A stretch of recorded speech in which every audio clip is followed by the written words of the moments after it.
Hi there, welcome back to my channel. My name's Leanne. Today I'd like to talk about Florence Scovel Shinn and her book, The Secret Door to Success. I'm not sure if you're familiar with this. Can you see that? Florence uses the word attract. I know in the laws of assumption, we really don't feel that you're attracting something because it's already within you. It's already who you are. And as I spoke about in many of my videos, you are manifesting every day.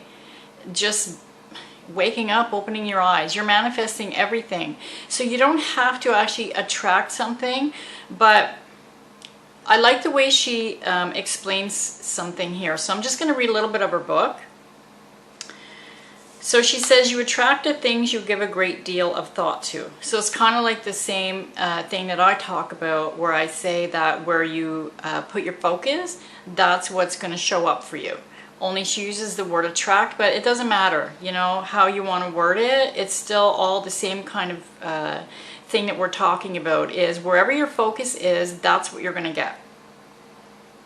So she goes on to say, so if you give a great deal of thought to lack, you attract lack.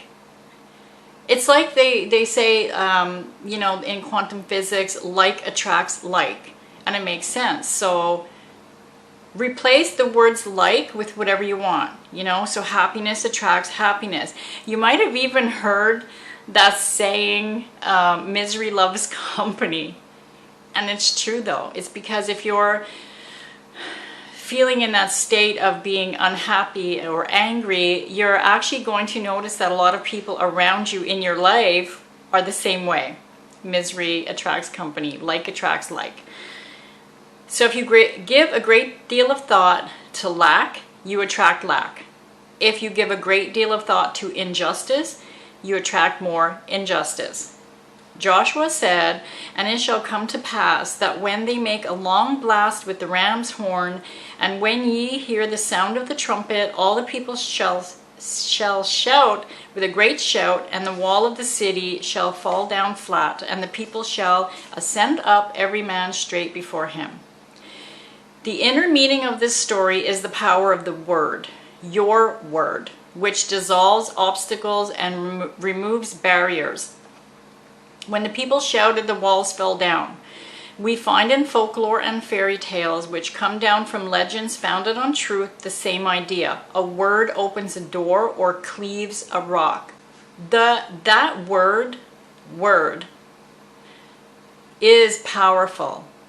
Meaning, whatever words are in your mind, coming out of your mouth, are powerful. Those words can actually cause a reaction, believe it or not. And this is what I'm trying to teach is, you know, it sounds silly, I guess, to people who don't understand it, but the people who are really interested in the law of assumption understand what I'm trying to say and understand how this works. I didn't get it either at first, and I was like, yeah, okay, so I'm just sitting there and thinking about things or affirming things and something's going to come to me. It's a little bit more complex than that, but it kind of is that simple. So what I mean is,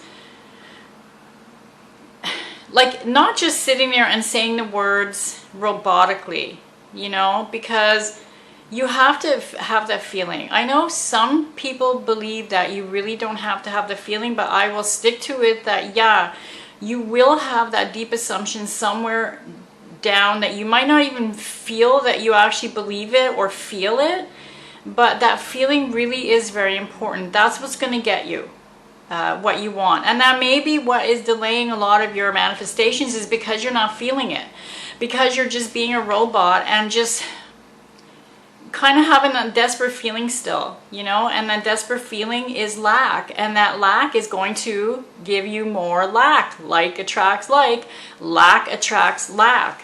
So the thing is you really do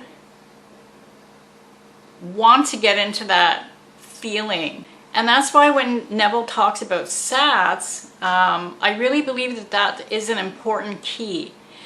Some people don't actually discuss that enough. But I find that very helpful, is the SATs, the state akin to sleep, meaning that when you're about to fall asleep, you're in that theta stage, which is, I like to call it the manifesting stage, because you're in a specific state where you're about to fall asleep, but not yet. And so whatever you're really focusing on, like whether you're affirming it or visualizing, which is very powerful, it's going to impress on your subconscious and stay in there. Because, you know, like you might have heard some people say, for the the last hour before you go to sleep, don't like go on social media, don't you know, like be checking your phones or looking at the news or things like that, because whatever it is, like you could be scrolling on your phone and thinking, okay, I'm just scrolling quickly, but if you're seeing like negative things, like, you know, murders or like,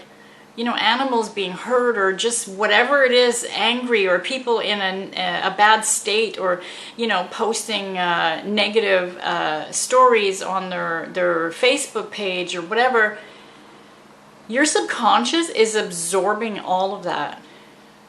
So for the last hour before you fall asleep, fill it with something good. Like whether you want to go into a meditative state. What I actually like to do is I'll take my phone, I'll record my own affirmations, and I'll put them to music. Sometimes I don't, you know, but I like to hear the music. It's kind of relaxing. And I'll play that.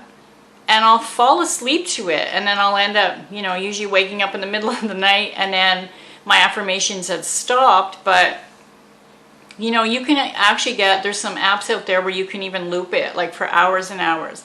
So you can hear it playing while you're sleeping.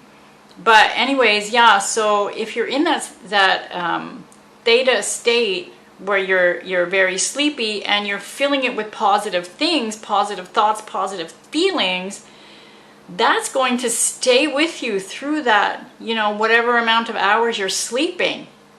So think about it.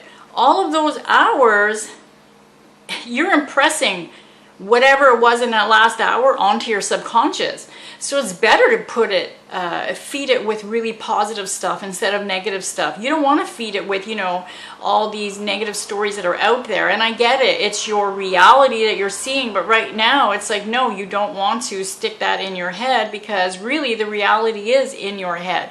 The 3D really is not real. It's all manifestation of previous thoughts. So anyway, I hope that helped. I hope you liked today's video. Don't forget to like and subscribe. I love you all. Thank you for joining me today, and I will see you in the next video.